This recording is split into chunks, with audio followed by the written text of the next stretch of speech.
Shalom, selamat pagi para pendengar Blessing Morning yang dikasihi Tuhan. Pagi hari ini bersyukur kita bisa berjumpa kembali dan untuk mengawali hari ini kita akan bersama-sama merenungkan kebenaran firman Tuhan yang saya ambil dari kitab Keluaran pasal yang ke-17 ayat yang ke-12. Akan saya bacakan. Demikianlah firman Tuhan. Maka penatlah tangan Musa, sebab itu mereka mengambil sebuah batu, diletakkanlah di bawahnya, supaya ia duduk di atasnya. Harun dan Hur menopang kedua belah tangannya, seorang di sisi yang satu, seorang di sisi yang lain, sehingga tangannya tidak bergerak sampai matahari terbenam. Kita akan berdoa.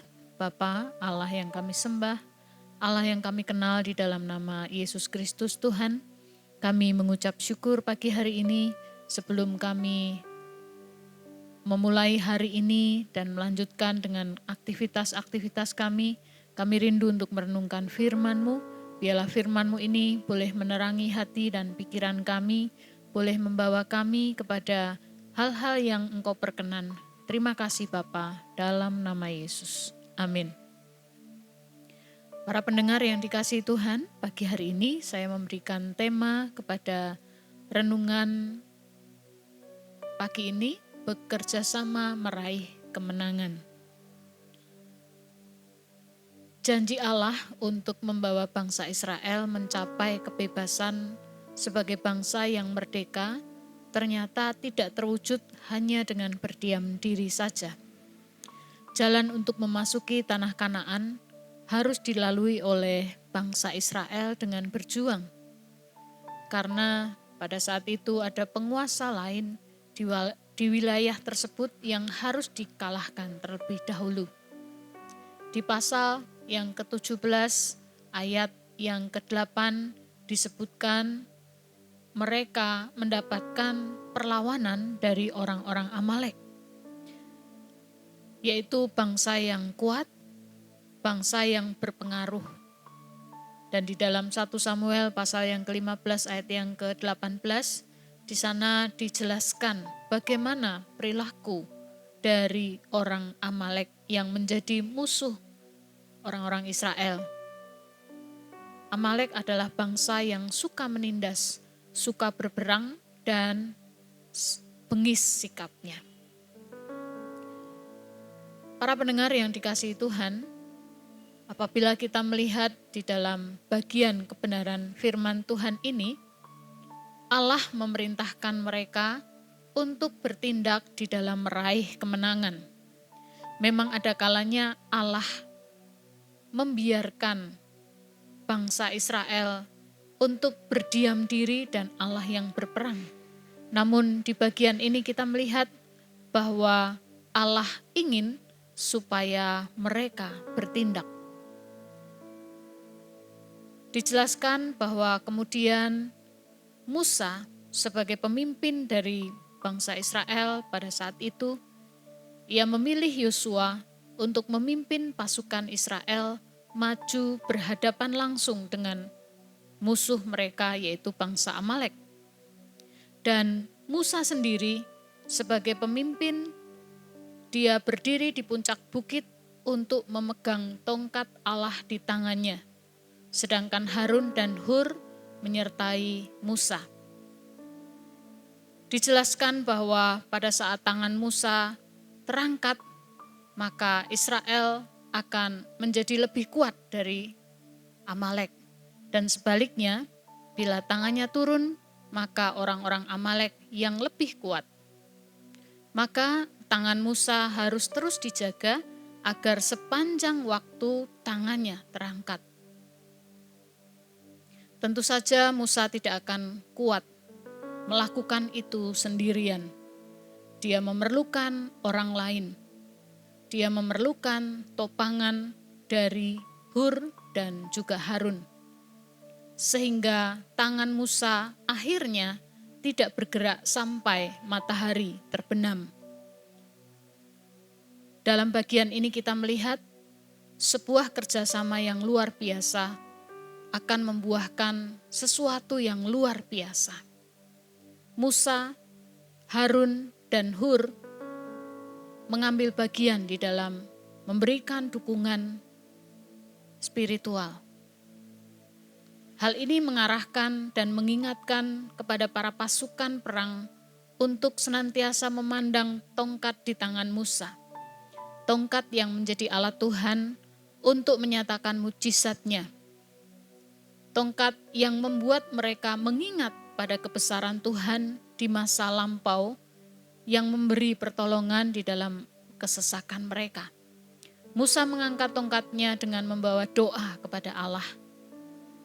Dalam kedagingannya yang lemah, Musa juga memerlukan topangan dari pihak lain. Disinilah kita melihat peran Hur dan Harun yang menopang Musa. Kesediaan Musa untuk diberi topangan adalah sebuah sikap rendah hati yang dimiliki oleh Musa. Bagian lain kita melihat bahwa Yosua di dalam keterbatasan pasukan yang tidak memiliki persenjataan dan kekuatan tempur seperti orang-orang Amalek, dia juga terus berjuang di dalam medan peperangan. Meski kadang mengalami kekalahan, namun perjuangan kerasnya, demikian juga ketaatannya untuk melakukan perintah Musa, membuat akhirnya mereka meraih kemenangan. Doa Musa membuat Amalek dapat dikalahkan.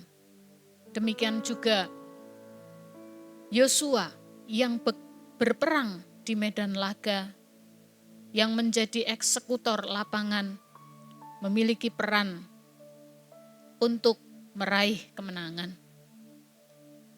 Para pendengar yang dikasihi Tuhan, kita melihat bahwa sebuah kerjasama untuk meraih janji Tuhan adalah hal yang dikehendaki Allah.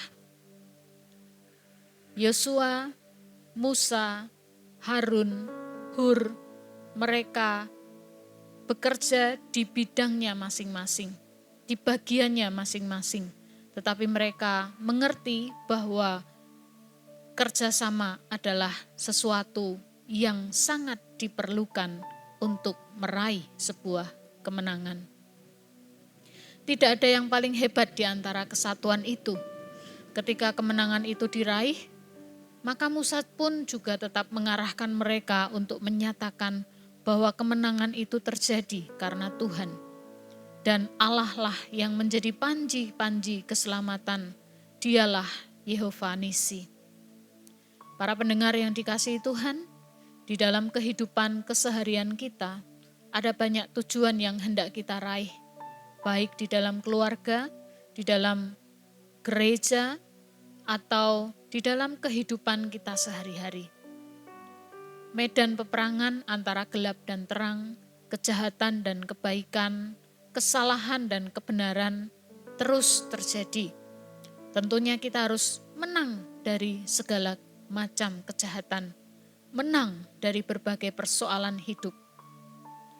Maka ketika kita belajar dari apa yang terjadi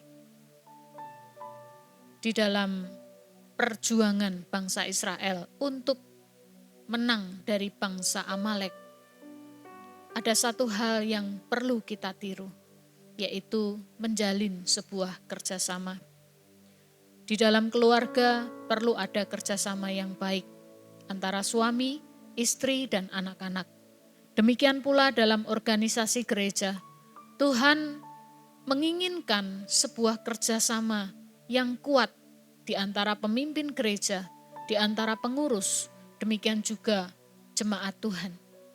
Kerjasama adalah menyatukan visi dan tujuan yang ditunjang dengan sikap rendah hati dan mau menanggalkan keegoisan. Yang tidak bisa ditinggalkan pula tentu saja adalah kerjasama dengan Tuhan, karena Tuhanlah yang memberi kemenangan. Para pendengar Blessing Morning yang dikasihi oleh Tuhan, mari kita mau menyediakan diri, menyediakan hati untuk dapat bekerja sama dengan orang lain, baik di dalam keluarga, di dalam membangun sebuah usaha maupun di dalam membangun gereja Tuhan. Tanggalkan keegoisan, tanggalkan rasa ingin menang sendiri atau mengandalkan diri sendiri. Saling menopang supaya kita menjadi kuat untuk meraih kemenangan dan dengan tetap berjalan di dalam kebenaran. Kita meraih kemenangan dalam hidup karena kebersamaan kita dengan orang-orang di sekitar kita. Mari kita berdoa. Tuhan Allah yang kami sembah, Allah yang kami kenal di dalam nama Yesus Kristus, terima kasih untuk firman-Mu, dan kiranya Engkau akan menolong kami, membantu kami, supaya kami dapat bekerja sama dengan orang-orang di sekitar kami untuk mendatangkan kebaikan, untuk mendatangkan kemenangan dalam kehidupan kami, di dalam rumah tangga kami, di dalam keluarga kami, demikian juga di dalam gereja Tuhan, sehingga kami boleh senantiasa seiring sejalan, kami boleh meraih kemenangan bersama-sama, karena kami percaya Engkau pun menghendaki kebersamaan kami dengan orang-orang di sekitar kami. Di dalam nama Yesus Kristus, kami berdoa. Amin. Kiranya Tuhan memberkati dan melindungi engkau. Tuhan kiranya menyinari engkau dengan wajah-Nya dan memberi engkau kasih karunia. Tuhan menghadapkan wajah-Nya kepada engkau dan memberi engkau damai sejahtera. Kiranya berkat kasih yang daripada Allah Bapa, Allah Putra dan Allah Roh Kudus menyertai kita dari sekarang ini sampai selama-lamanya. Amin. Selamat pagi, selamat beraktivitas kepada para pendengar sekalian.